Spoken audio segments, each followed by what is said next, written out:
this is an iHeart podcast. Guaranteed human. Brought to you by the reinvented 2012 Camry. It's ready. Are you? Welcome to Stuff You Should Know from HowStuffWorks.com.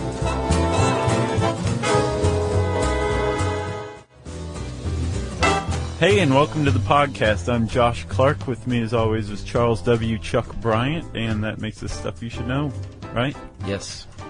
Yeah? Podcast. Have you noticed this carbonated beverage that I'm drinking? It's just like carbonated water. Yeah. The one that rhymes with the boy. Yeah.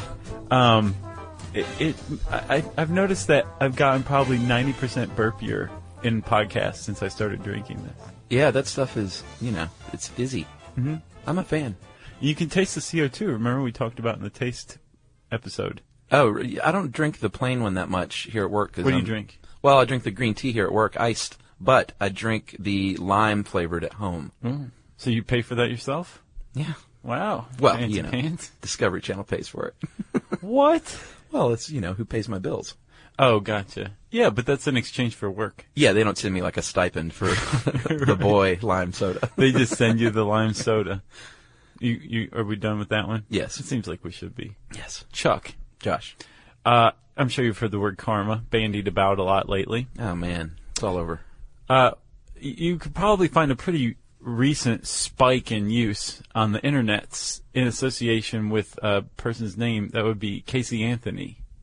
Oh, yeah. Yeah. Casey Anthony, the alleged killer of her daughter, Kaylee, who was let off, who was found not guilty, acquitted, I guess you'd say. Yeah, she's found guilty of something else, though, today, right? She was found guilty of 4 counts of lying to the police. Yeah, I didn't follow this case that closely, actually. I didn't either, but I mean, like, people were crazy over it. I saw.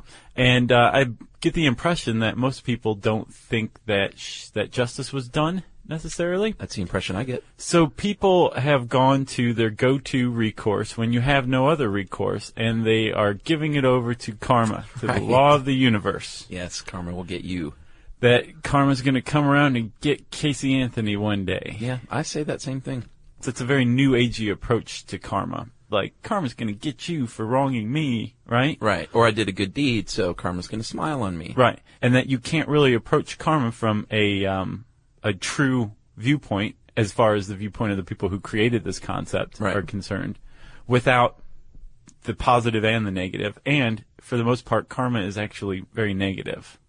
It's something you want to escape from. And if something bad happens to you, or you are born disfigured or whatever, it's because you did something in your past life. Westerners kind of find this distasteful. Right. So we've abandoned it largely and taken this new agey approach to karma. Let's talk about all forms of karma. It's like mech karma in the Western world. That's exactly right. That's a really great way to you should coin that. I should. Sued. Chuck, before we get started, I want to say if you had a problem with acupuncture, our acupuncture podcast, our reincarnation podcast, our voodoo podcast, any podcast where we showed respect to other people's beliefs that are weird or unlike yours, yeah, and you had a real problem with it, skip this one. Yeah. We want you to continue to like us. We respect your opinions, and we don't want to bristle you. So just go ahead and skip this one. Just go to the next one. There's like 350 other ones. Right. Just listen to those. Yeah. Okay? Listen to the Muppets one. That's a good advice. No dissenters on that one. So let's give everybody a second. Okay.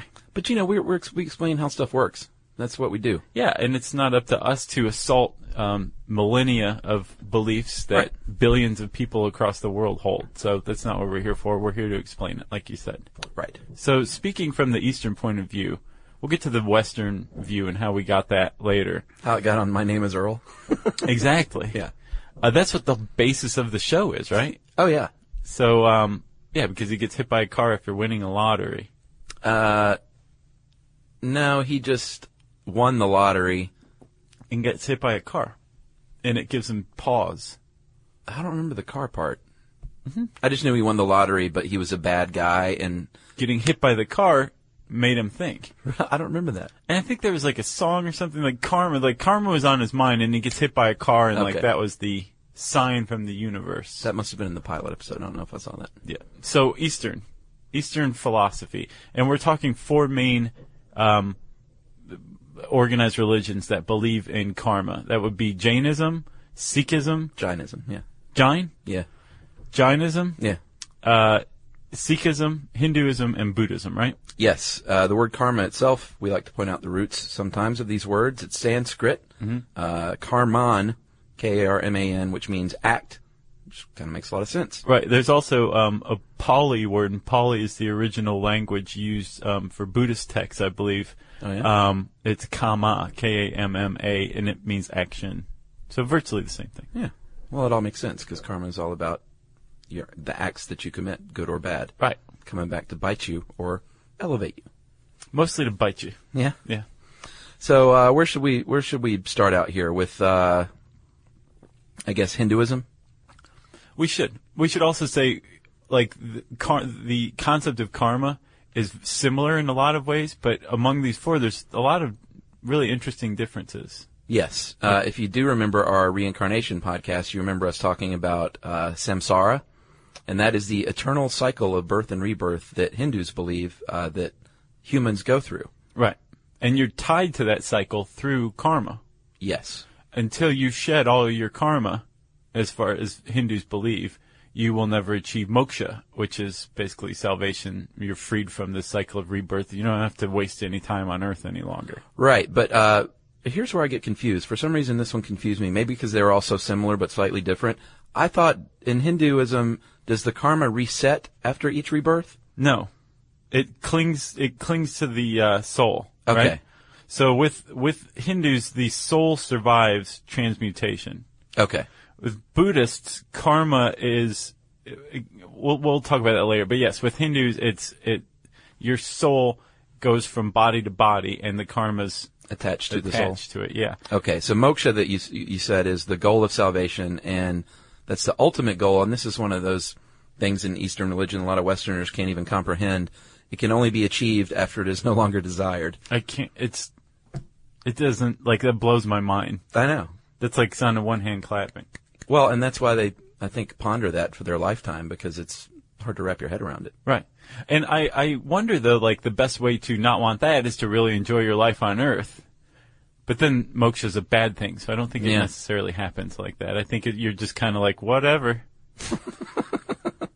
So for Hindus, good karma is, you generally get good karma if you perform the duties of your social status, your caste. And if you perform those well, then in your next life, you will be born into the next highest, or maybe you'll skip a couple. Right, but you have to, like you said, fulfill your duties, right? Yeah. You have to be a good priest or a good laborer. Right. Or a good leader. Or whatever. And the one of the, I guess, aspects of Hindu karma is that it's a universal law that's independent of God or any of their gods. They have a pantheon, obviously. Right. But none of their gods can mess with karma. It's its own thing. Right. So a god can't be like, oh, I'm going to smack you down with some karma because you irked me so bad. They can't do it. Right. And I don't know. I didn't notice whether or not the gods are subject to karma, but I would assume probably. Did because they what? It's a natural law. Oh, yeah, sure. That they're subject to it as well. Yeah. Possibly. Humans definitely are, and gods can't mess with it. Right. That makes sense. Yeah. You're explaining this to me. Buddhism? Well, hold on. Let me just say there's three types of karma. In Hindu? In Hindu. Okay. The stuff you do here in this life Sure. does not affect this life. Right. It goes in store for the next life or another life down the way, right? Okay. So you have three kinds of karma. You have prarabdha, which is karma that you've experienced during your present life. But it's from a past life. Yes. Okay. But you're going through it right now. Gotcha. You were born with a club foot. Okay. You did something in another life. Right. This is the idea behind karma. Okay. There's sansita, which is the store of karma that you have coming in future lives, but it's not come to fruition, as they say. So you got a safe deposit box chock full of whatever your deeds are. Right, but you hope that through good actions in this life, you could cut down on that store necessarily. Right. And then the present karma that you're sowing that's going to come to fruition and will be added to that store is called agamen. Okay. That's like the stuff you're doing now. And does that go into the storage when you die? I don't know. Okay. I shouldn't have asked that then. It's all right. Okay. But that's Hindu karma. All right. Buddhist karma believes, they believe that the soul accumulates karma and that it carries over to the next life. Right. It Correct? makes this very cool, but there's no soul in Right. Buddhism. It's your karma that links one life to the next, right? Right. They don't believe in a soul like we think of a soul No. here in the West. But the karma that you generate, that you have when you die, makes it to your next life and becomes, I think, just the coolest 3 words ever. Nirvana? No, that's 1 word. The cool nirvana? No, it's 2. Okay. Germ of consciousness? Yes. Yes. I think that's really awesome. Like, it informs what you do in this life. Yeah, the vijnana, I believe is what they call it. Right. But it's not your soul transmigrating from one life to the next. through Right. Reincarnation. But it is a form of reincarnation. Yes. Yeah. And the soul consists of the 5 skandhas. Mm-hmm. Body, sensations, perceptions, impulses, and consciousness. But that's not the same as the germ of consciousness, right? Right. Okay. Yeah, all of the karma combined becomes the germ of consciousness in the next life. Right. And Buddhists, like Hindus, want to break the cycle of samsara to ultimately reach nirvana via the middle way or the Eightfold Path, which we already talked about in reincarnation as well, right? Yes. See, is this confusing to me? Like, am I weird because this is confusing? Not really. I mean, if you think about it, you can break all of these beliefs down to this. Your actions have consequences. Well, yeah, I get that part. Right? And good deeds will get you closer to not having these sticky consequences from past lives any longer. Okay. At the very least, you won't generate new stuff, and in most of these beliefs, you can eventually shed all this or get rid of it through either just time, good deeds, or the intervention of God, depending on what your religion is. Right, because it's the same in Sikhism. They also want to, the whole goal is to exit the chain of reincarnation once again. Right. Basically, everybody thinks Earth is just terrible. Right. So the Buddhists, Buddha himself came up with some pretty good thoughts on karma. He had this famous quote saying, "We are the heirs of our own actions," right? Darn straight. But he was really big on contradicting the idea that everything from our past lives informed everything in our current lives, and therefore we weren't, there was no such thing as free will. Right. That's a big, sticky part of karma, is that depending on how you look at it, it's just completely fatalist, right? Right. To where there's nothing we could do any differently. This is going to happen to us anyway, so Right. there's no reason to stop being a pervert or a thief in this life. Right. And the way that's kind of, I guess, contradicted is, that was one of his teachings. He said Pervert? He said pervert, yeah. Which stuck out to me. I just like I that didn't word. know the Buddha knew what perverts were. Yeah. But the way you get around that is to say, no, stuff you're doing now, you can control, and if it's bad, it's going to come back to bite you in your bottom in the next life. Right. Right. And that was Buddha. Yeah, the bite you in the bottom thing, that was, I paraphrased him. Are we on to Jainism? Did I just kind of briefly go over Sikhs, or should we cover that in more detail?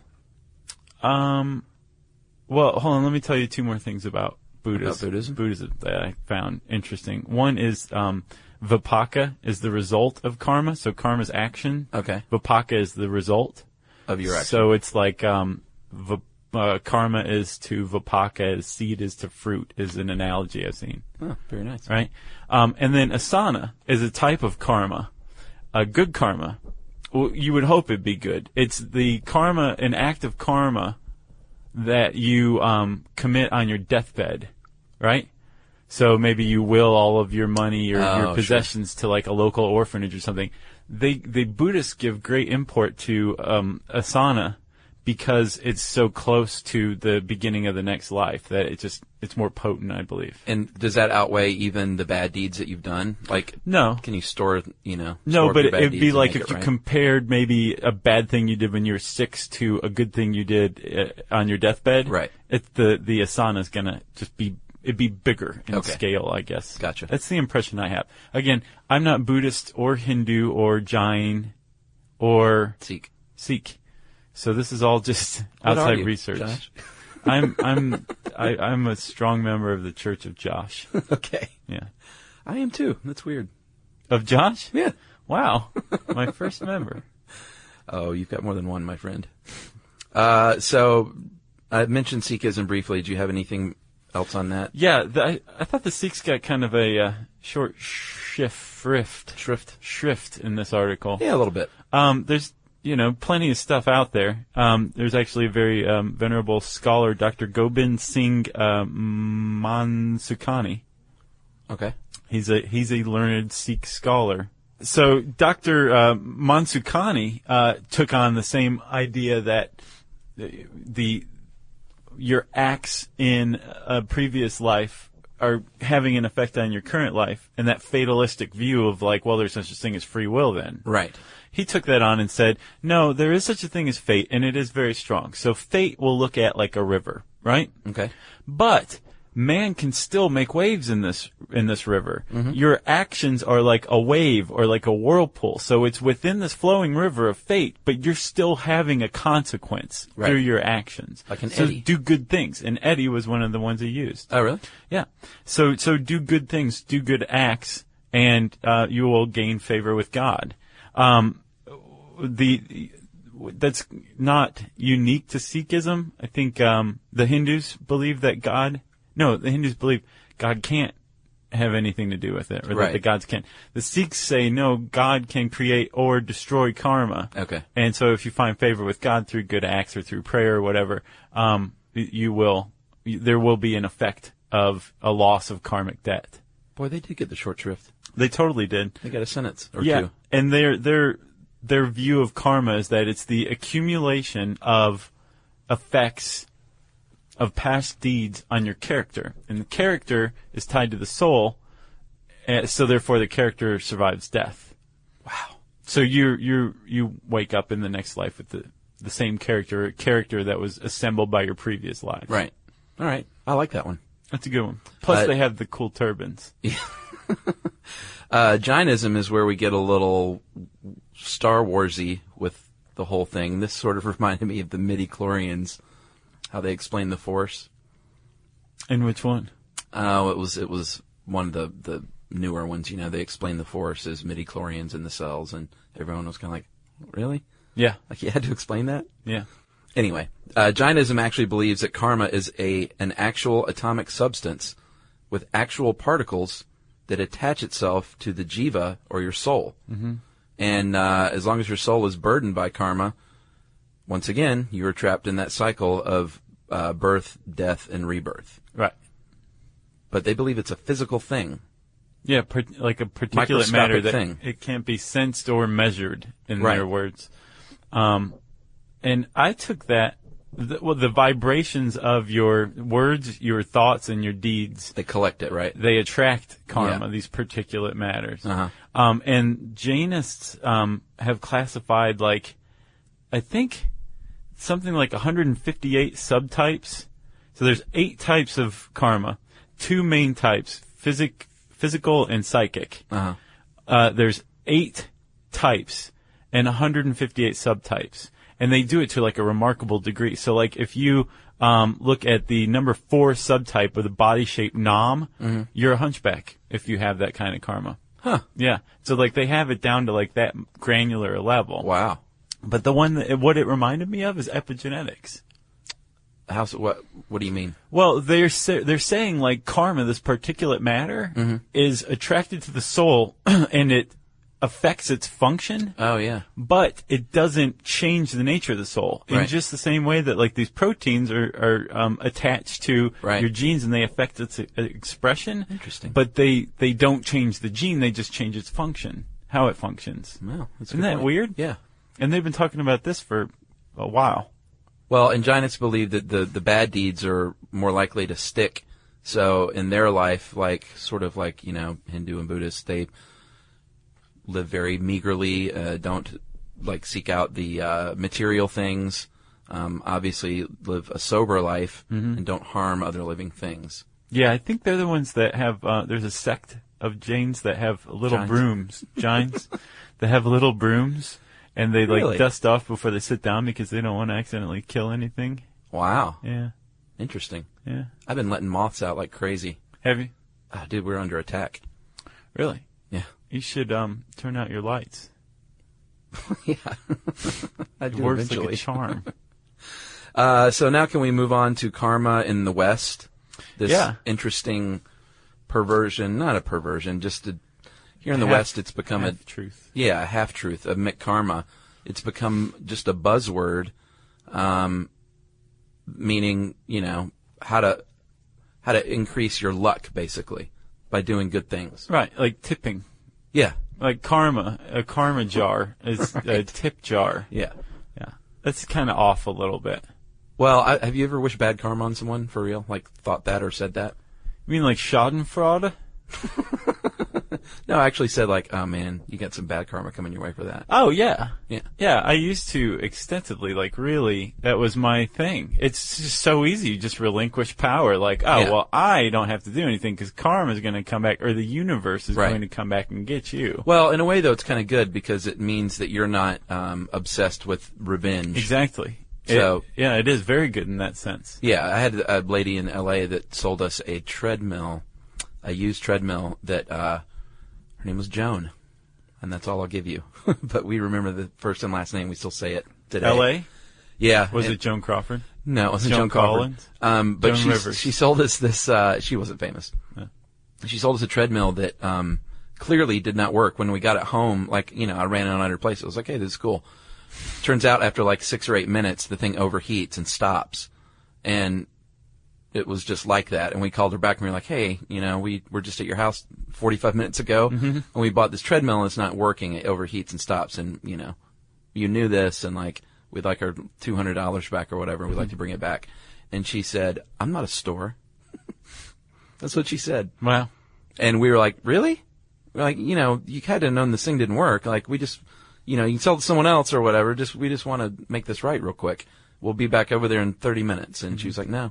She's like, sorry, I'm not a store. I don't accept returns. Yeah.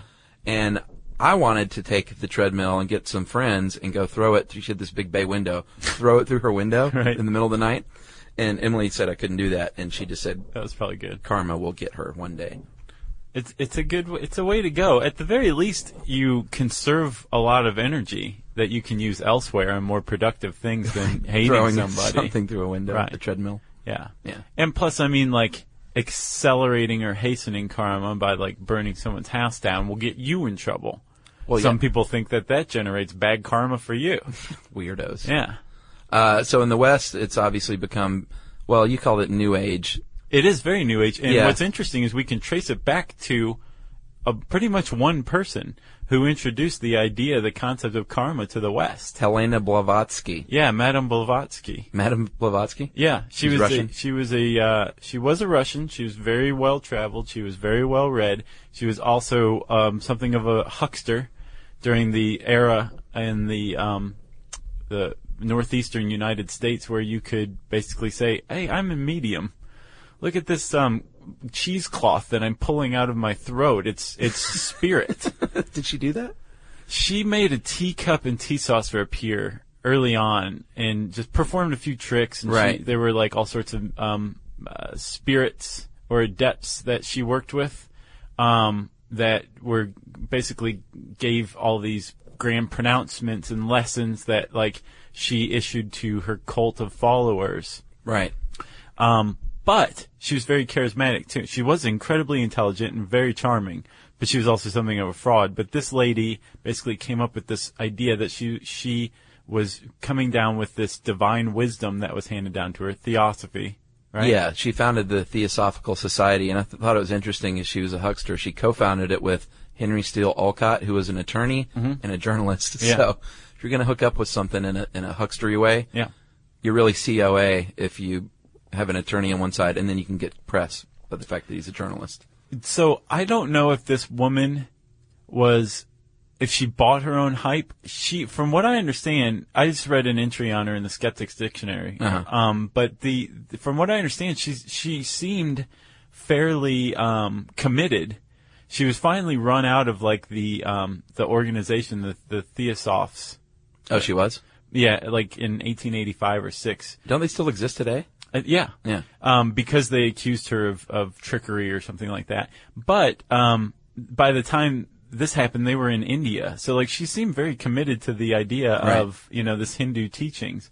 But basically her idea was that all of this occult scripture of like Zoroaster and all, just and the Gnostic texts, all that could all be reconciled with like the idea of Atlantis, and that's where these supreme beings lived, and there's astral projections and all this stuff that we take for granted today. Right. Came from this lady in this era, and one of the things that she introduced was the concept of karma. Right, and it was to prepare us for what she called the Aquarian Age, which was the ultimate enlightenment or time of brotherhood, I guess. AKA the 1950s. Right. Well, was it sort of like akin to the rapture? Is that? No. I think it was just a change in consciousness among humanity as a whole. It's like the 60s, it's the coming of the age of Aquarius. Oh, sure. Yeah. What was that from? Hair? Yeah. So, there you go. Age of Aquarius meant everybody was on acid. That's right. John Lennon, Instant Karma's Gonna Get You. Mm-hmm. Number 3 hit. I didn't know it was that big of a hit. I've never heard it before. Oh, yes, you have. I have not. Shut up. I'm not kidding. And We All Shine On. You've never heard that chorus?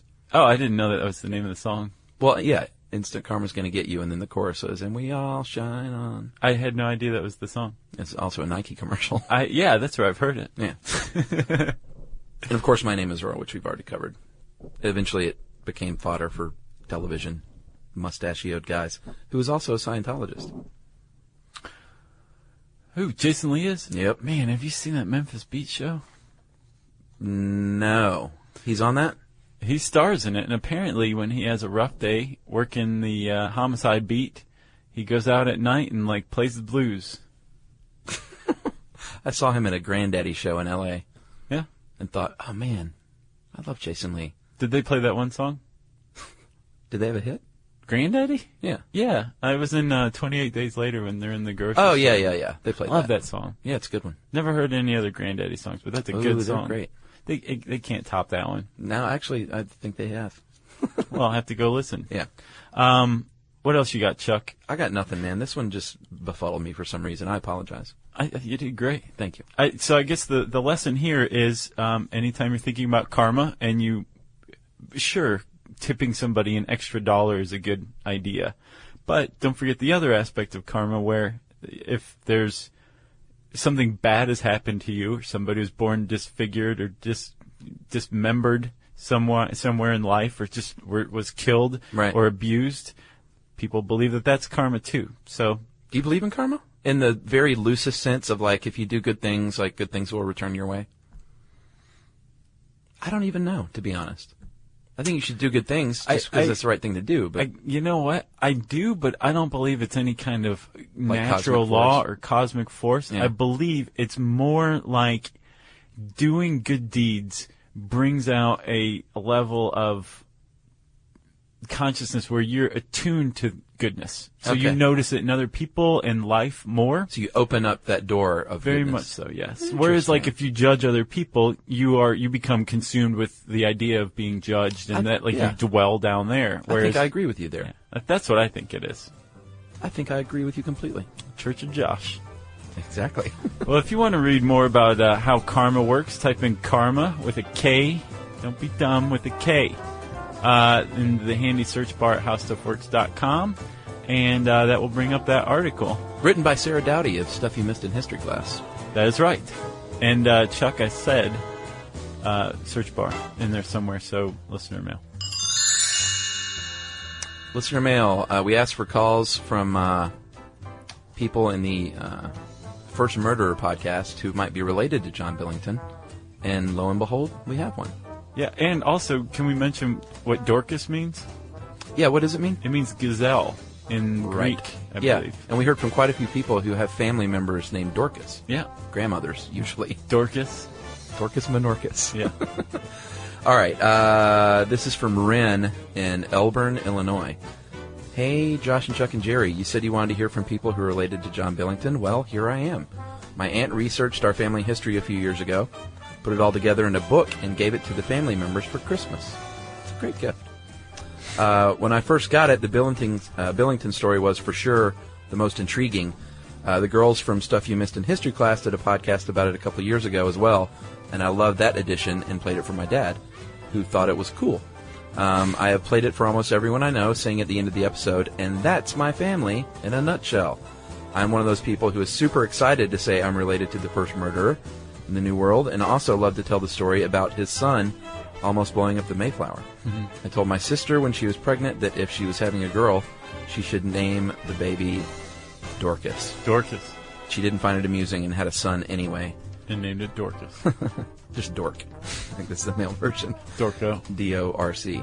Anyway, just want to express my excitement for the episode. I really love all the episodes. Keep it up. Ren from Elburn, Illinois. Nice. Well, thanks a lot, Ren Billington. I don't think that was the last name, but yeah. I know. If you've got a good deed that you did to somebody that you would consider good karma, right? You think you deserve a little good karma for it? Let's have a karma off. Or how about this? And have evidence of that return. Like you did a good deed and you won the lottery the next day. That's a good one. That's a good one. We're holding a little mini contest. Whoever has the best one, in our opinion, will make it to listener mail. That's right. But it's not a real contest. It's unsanctioned. That's right. I didn't even use the word contest just now, did I? No. There's no prize, no nothing. It's a karma off. Anyway, if you want to let us know about that, you can tweet it to us at SYSK Podcast. You can also go onto our Facebook, facebook.com/StuffYouShouldKnow, or you can send it old-fashioned email at stuffpodcast@howstuffworks.com. Be sure to check out our new video podcast, Stuff from the Future. Join How Stuff Works staff as we explore the most promising and perplexing possibilities of tomorrow. Brought to you by the reinvented 2012 Camry. It's ready. Are you? This is an iHeart podcast. Guaranteed human.